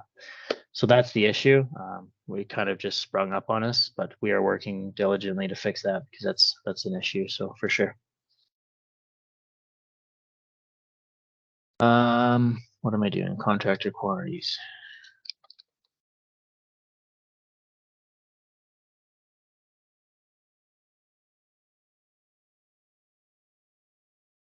Okay, I'll start a new one here. Yeah, I was going to say, I hope this is starting to be repetitive because hopefully the system functions the same way across many apps and is intuitive that way. So we're hoping so. So let's just do this week. We'll do from Monday to Thursday. I don't know if there's a change order in here. Yeah, see, that's the problem too, is you can't progressively pay this change order. So we're going to fix that too. Smoked, oh yeah, this contract will be automatically added, and then you just add lines in here. So you can add 2, 3, 4, 10, whatever you want. So you add your items. One piece on the migration, I don't know if I probably forgot to touch on it, but migrated contracts do not have subcodes. WBCMS didn't have subcodes, and so we didn't have any to pull over. And it would be impossible to reinfuse subcodes into contracts that are partially way through because many of them have been paid and quantity's been drawn down and progressed monthly. So it'd be impossible. For the sake of you guys, you just have to submit at the tender item level, and then technically by GCs, you're to submit your quantity sheets to support it. So work with your CA, and however they're happy with you supporting the payment that you're submitting, we're happy with. And then any new contracts going forward that are set up in CMS and not beholden to the structure of the WBCMS data will obviously have full subcode functionality. So in the meantime, if you want, what we direct our CAs to do, because they have to, is to put their payment quantity in here and then put a comment and just go, subcode 5, even though they have to choose one. It just helps us from an audit standpoint. And we'll do one of those. Not a lot of quantities on this one. I'll have to do a big change order. That's it. You just fill out your items. You can attach whatever you like at the bottom, but all you have to do is add lines, add the item, the subcode, and then the payment. You can adjust your date of work here. So you can say this is a period ranging from here to here. This one I finished on this day. This one I finished on this day, whatever. If you really want to stay on top of it, you would do it daily and just save it. So you could fill out, I did all these on Monday, and I'll just save it. And then tomorrow I'll come in and I'll do all my 18th items. Realistically, I know you don't always have time, but the system's set up to allow that if you want. You can do them all on Friday, and you can individually select the dates there. Submit that and that's done. I think I'll get a notification as a CA down here.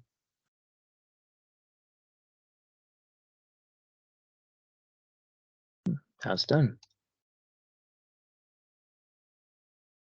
You can see it's submitted here. It's ready for reconciliation. Doesn't require anything. Why don't I go in? So the next thing that we're going to talk about is reconciliation. Never mind. Do it after. I don't think there's many slides here. Yeah, there's only a couple of slides. So reconciliation, we all know, is what's going to aggregate your contractor quantities and compare them against the pay statements made by the CA throughout the week or the month or whatever the pay term is. The CA drives the reconciliation, unlike the TMSP that's driven by you folks. and the contractor will acknowledge them. So you see the little acknowledge thing over there. We all remember this from WBCMS, but it's going to be checked by default. So you don't have to go through 150 lines and check acknowledge every time. You just go through and uncheck the ones that you don't want pulled in, which is obviously very rare circumstances. So it's going to default to checked for you. That's good. And then, yeah, any items that aren't checked will not be pulled into the invoice.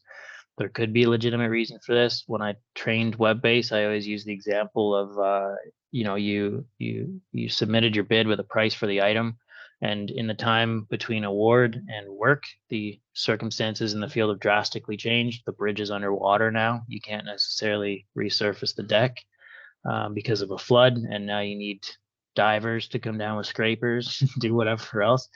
So you may have done the work, but you don't want to be paid at that rate. And maybe there's a dispute in, and maybe you don't want to take your undisputed amount. You're like, nope, the price isn't $22. The price is $2,200, and I want the whole item paid that way. So that's kind of one scenario I could think of, but nonetheless, make sure that you understand that unchecking that means the quantity will not be pulled in the invoice. System demo. Whoops. Here. So just picking up where we left off here. So I've submitted this. This is ready for reconciliation, and this is ready for reconciliation. So we'll have to remember to go back to February. Actually, I don't think that doesn't matter. Reconciliation. Okay, we'll start a new one here. So period start. Let's just go to the beginning of the year and clear out all these errant quantities. Contractor, again, choose myself. Save this one, and it's going to go chug and pull in everything. So yeah, so you can see there's a couple other items that was from a previous reconciliation. You'll also notice that the from, so if I go start a new one here, the from is blank. If I start a new one, that one will be blank, and the other one will be blank. In WBCMS, the from was always auto-populated with the previous to date, and it caused some problems sometimes. So this is just completely wide open. You can stretch it back to Y2K if you want to for every payment. So flipping back here. So pending acknowledgement. So this is with the contractor now. This is me doing my contractor action. You can see it's with me. I can save or acknowledge. Oh, wait, no, this one. There we go.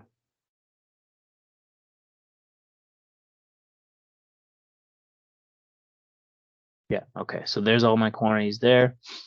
The remaining subcodes, the contractor quantities, the inspector quantities. You can see we didn't post anything for that.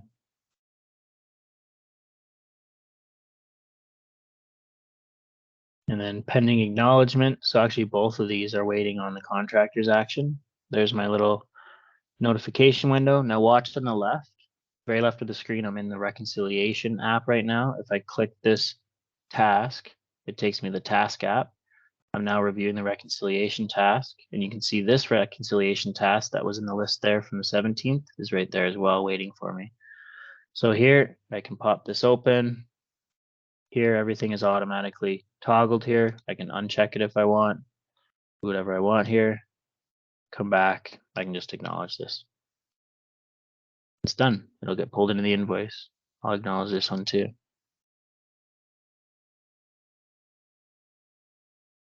Done and done.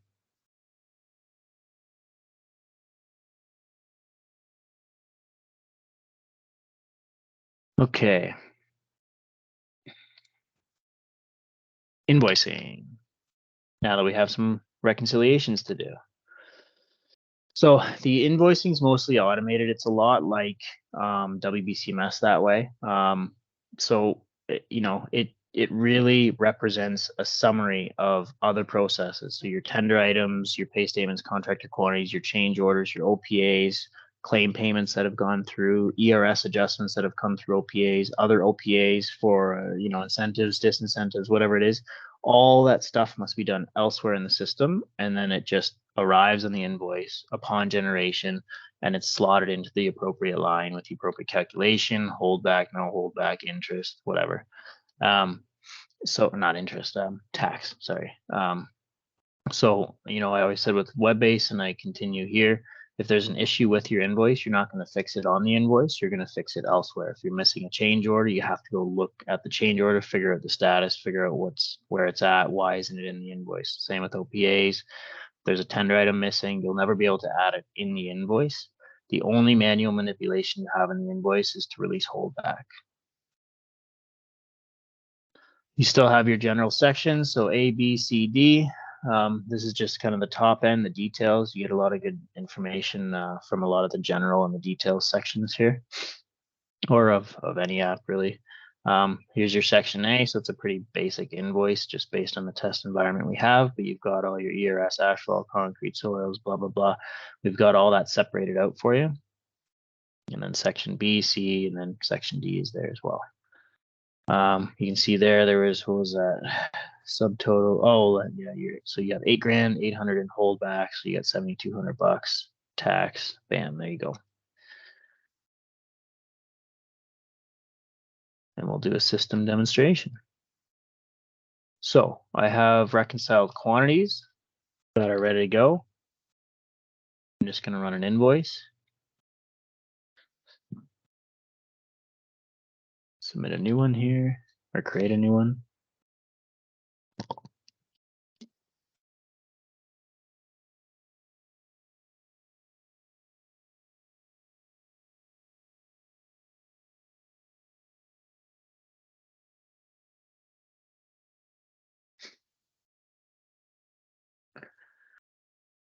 And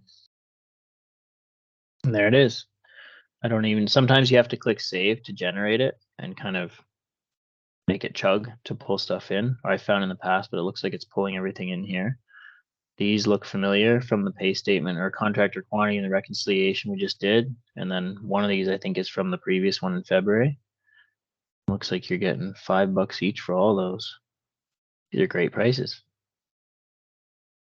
That's all there is to it. So this holdback, this is for manual holdback release. So this is only if you're looking to, you know, hold back at the end. Release holdback at the end, or you can do your annual 75% holdback. You would manual holdback here and then put in whatever you want to be released, 75% of the 15% of the contract, and the contract's $800. So it's not a great holdback release, but that's how that functions there. And then you've got your items here. So each of these items you can explode out. And you can see some more information about them. So you can see, okay, this is 50% of this item that I'm about to get paid for. Down here, if this item had been paid over multiple invoices, you'd see a bit of a history here. So the balance to finish is $5. Current payment due is 0. Previous total earned is 5. So once this goes through, I think the 0 will become 5. The balance to finish will be 0 because I think we're completely paying this one out. I can't remember. But yeah, you have that. Oh, and if you scroll down here, you can go down through all the lines. Oh, there's a bunch of line items on here I didn't even notice. So you can scroll through each one and get a really good detailed look at what you're being paid for and the status of each individual item. I didn't mean to close out. And then here's our invoice here again. So I'll just save this.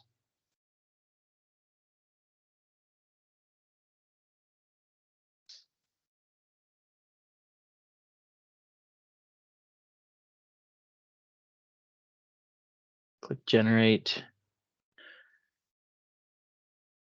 Oh, did I not do that?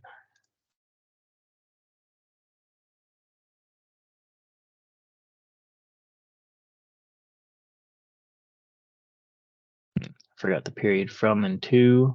I guess they're not red. Was this January 1st to today?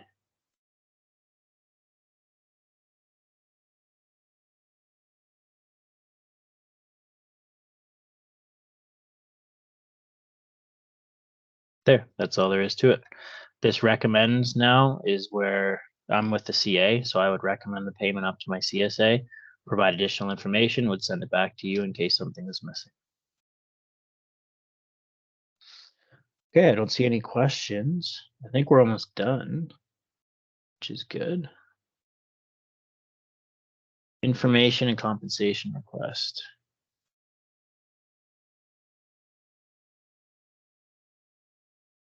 Okay, so information request is super simple, especially from your standpoint.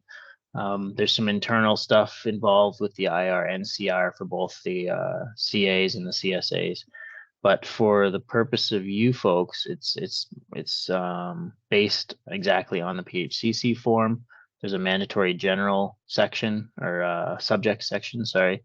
You pick the reason, you attach your attachments, you fill out the whole grid. That details of request field there, it looks small, just at the bottom of this little window there, but it will expand on and on and on.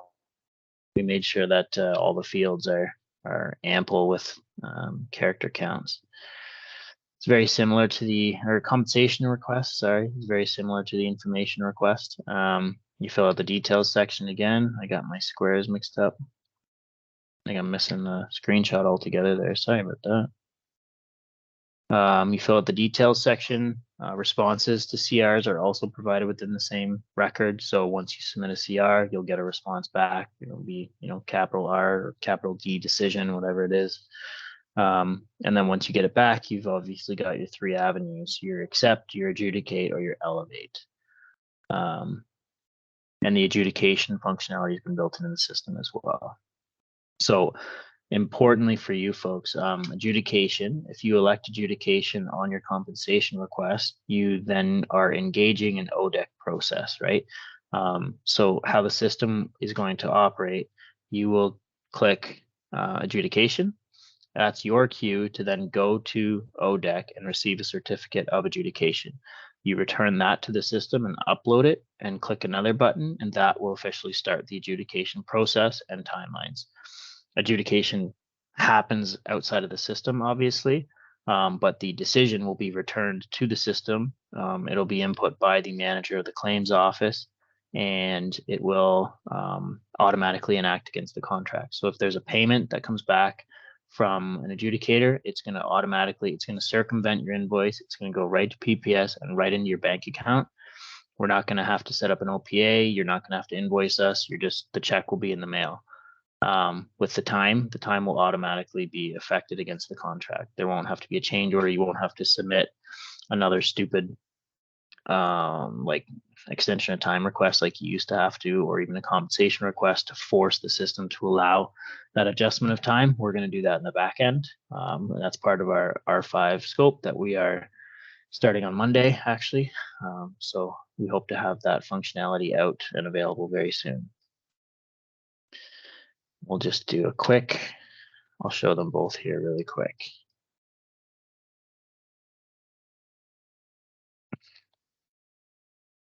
So here's your information request.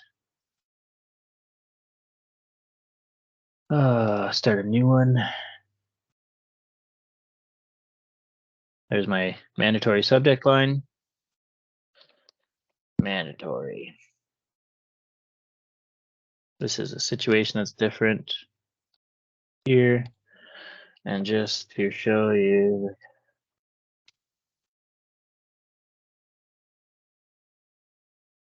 it's just going to go and go and go and go. Save that and submit that. I'll get another little notification here. I probably have a bunch of notifications in my email. No? Maybe in my other. There it is. Okay, so that's it. I'll show this. I mean, this is for the CA to do now. They're gonna elevate it and fill out their internal information stuff here. They'll issue you a response or a change order or not an information request. If you see this, that's because it's a compensation request. We are told and we are trained, and it's written into the guidelines for IRs and CRs themselves. that if any sort of request comes in for compensation in an information request, veiled or overt, we are to just say, nope, this is not an IR, this is a CR. That's why you see that option here. It's not trying to be robotic with the response. It's just saying, don't even entertain it, just respond with this. Compensation request.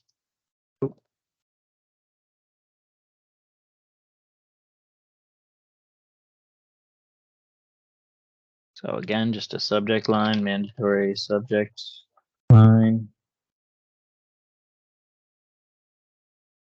Changing the work, or we could dispute. Yeah, dispute that change order. See that when I choose that, the change order field pops up. So if you want to dispute the price negotiation for a change order, you link the change order. Redoing DOFMA 2. Oh, here's the details again of your CR. You got spell check there too. Right click, doesn't know what to think of that. And then you, of course, attach. I mean, the majority of the CR is going to be all your attachments and supporting documentation here, right? So attach whatever you got there. You can put your comments. This is really good for back and forth too. If you have, like, the comments is basically in every app that we have. But if a CR is going back and forth or a change order, something like that, you know, like sending back, please include attachment picture of the abutment or something like that. And then if I was a CA sending it back, I would put that comment, send it back so that it's known, oh crap, I forgot a picture, or he wants a picture, whatever it is. So then, whoa, I don't know why it went all the way over there. There you go. Highly indented for some reason. Submit for review. So you submit this. You can see my comment there. You can see it has my name, the exact date and time, and date and time. Sorry, that I made the comment, and then the actual comment, and then these would just cascade down with more comments. There's my notification to review it. I come back out here now. I'll be in as a CA, and here I can send it for CSA review, or I can send it back to you for more information.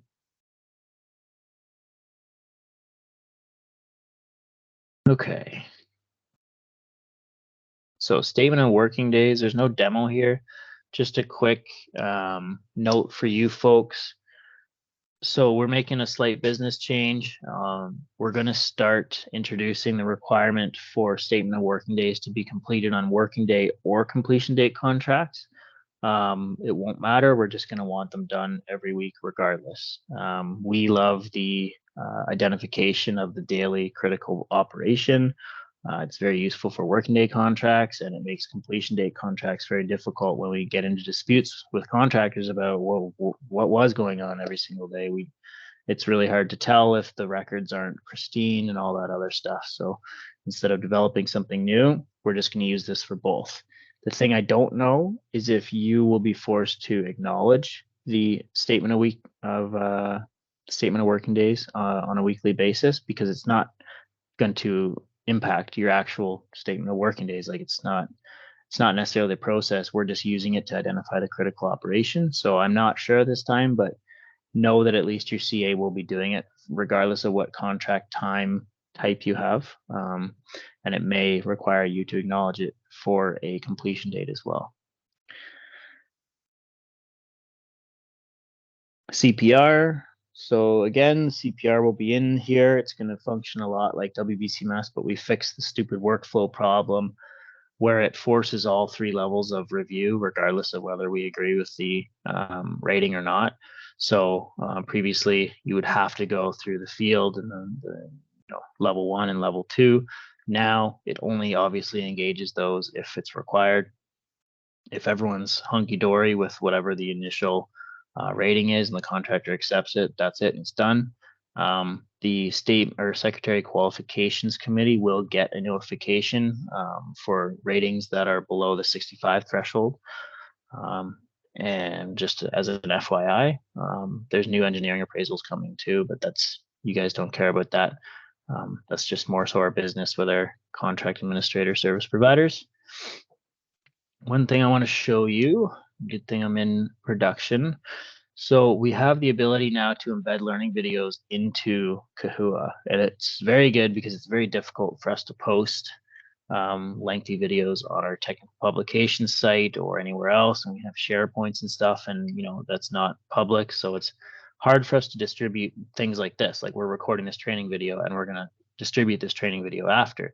We're recording every chapter change, and then we're going to infuse that into the time bar. So just like a YouTube video, you can go along and be like, change orders, there it is, and then just go look at a video on change orders. So that's the one thing, and we've got that in the Case app, and I'll show you how to access that in a second. The other thing is app-specific videos. So we can attach these videos to any app that's configured just by right-clicking and doing some configuration work in the background. So ideally, what I want to do is have specific apps with specific videos linked to them. So if you're going to do a daily work record, you can right-click the DWR app and see a quick 5-minute video on it, and then go and do it. So that's the hope. Right now, we've got a few general videos there, including our last contractor session. We're going to upload this contractor session as well. There's a general functionality session uploaded there in case you missed it. We had a couple of those. I think James is going to run another one soon if you guys are interested. And that's just all the general stuff, how to navigate, and, getting the look and feel. If any of your staff missed this one, that would be a great one for them to take as well. Let me just quickly jump out and show you here.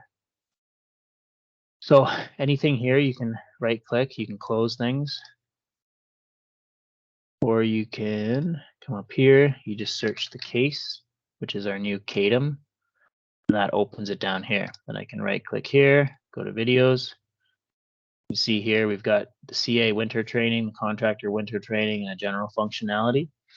I don't know if we'll upload this one or replace this one. We won't have multiple contractor training, but you can play them, go through. It loads really quickly. It's great quality. So looks a lot like the training we're doing here. So just be aware of that. So if you guys want, you can click in there right now and see the previous contractor training video. We'll probably maybe replace it with this one since we'll have this one timestamped. Can a link be sent to the recording? Okay, they're all coming in now. So can a link be sent to the recording this training? So like I said, the link is going to be in Kahua. So there is no way for us to upload and send you a link really, because the only way we can upload is to internal platforms, but using Kahua's platform, we can upload there. So if you right click the case, this is where this training will be. I think, Ryan, we'll just put the date on this one, and we'll leave access to the original and this one, and I don't think there's any harm in it, as long as people know which one they're accessing. But yeah, we'll try to get it up as within a few days. Right on. Video links in the app isn't working. Do you know when it's going to be? It's working right now. So if you're having issues, Jeffrey, were you asking earlier about getting signed up though? If it's not working, send some screenshots to the MTO CMS, because it should be working, and it's working for external folks as well. So if it's not, we'll have to look at why. When IR print function will be fixed, I find IR can only be saved and printed from initial IR. When a response is received, yes. So the portable form thing is a weird thing. We will have, and we do have available portable forms, but I mean, the whole point of the system is to not print it out and read it. It's to use it in the system, right? So I get sending it to external folks. That's one thing. You should be able to send records like this if you highlight something.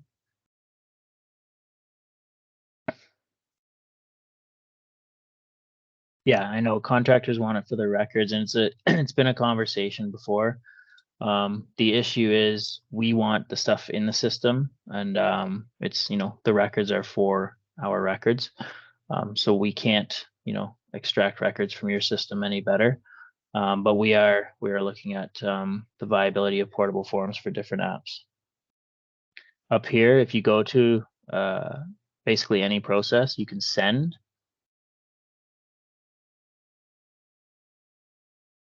And this opens an email interface, so you can email it that way, but it will likely email a version of the portable form. So you can try that. I've never emailed it to myself though.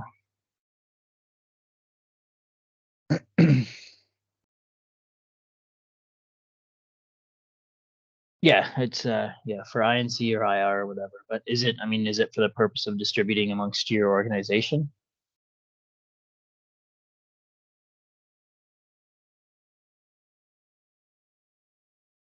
Yeah, we're looking at that one.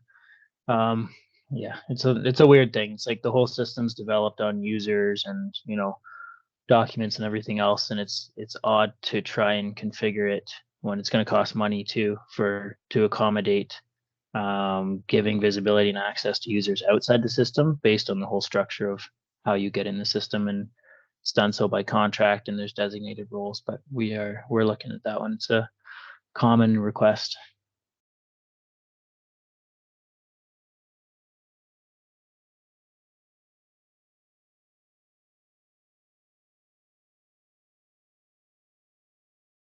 Okay, I don't know. I can stay on for some more questions, but it's not a huge amount. If you have any questions when you walk away or you're sitting thinking tonight and you're like, crap, I wish I would have asked that, you can shoot me an email. CA should issue an INC for all IR answers. I suppose, I think oh, I know what you're talking about. Yeah. No, the response field in the IR section is going to be fixed in a few days. That's, yeah, obviously not the intention there. It's just being hidden for whatever reason. Actually, I'll make a note of that just to follow up.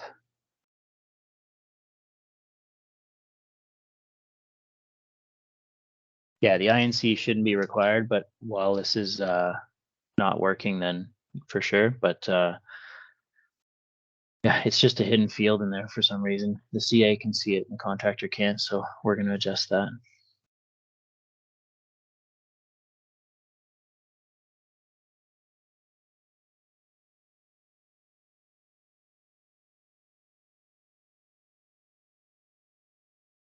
I'm going to put this up. Jamie?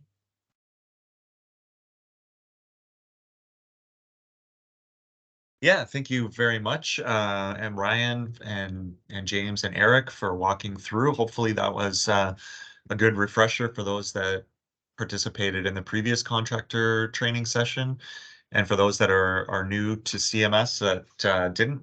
That'll gives you a good overview to get started with. Again, it's not going to be the end of the training opportunities that we make available. We're always gauging sort of interest and feedback from people on what they need. And given that, we also have a quick my screen here, a quick 5-question survey that is really helpful for us. So if you guys can bear with it for about half a minute or a minute here, I will bring it up. And they're just straight, easy question and answer. So let's see if this comes up. And you answer right on the screen. So after receiving the training, I feel more confident using the new CMS. Strongly agree, agree, disagree, or strongly disagree. Give everybody 5 seconds to answer. And we'll move to the next question. Did the training session meet your expectations and increase your understanding of the new CMS functionality? Again, you should be able to see this and click the button right on your screen. Agree, strongly agree, disagree, or strongly disagree. This one is, what topics from today did you find were beneficial to you in your role? And you can just enter in 1 or 2 words. What it does is populates a bit of a word cloud that shows common themes or topics that verifies that we know we were talking about the right things, or what you enjoyed the most from the session. I'll give you just 15 seconds here for this one.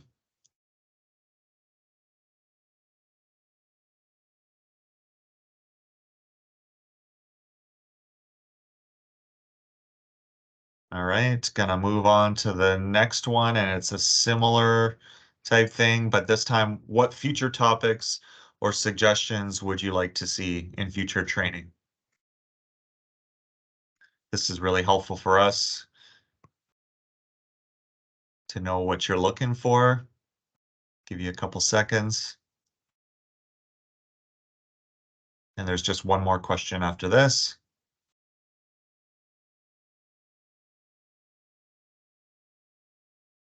All right, gonna move to the last one.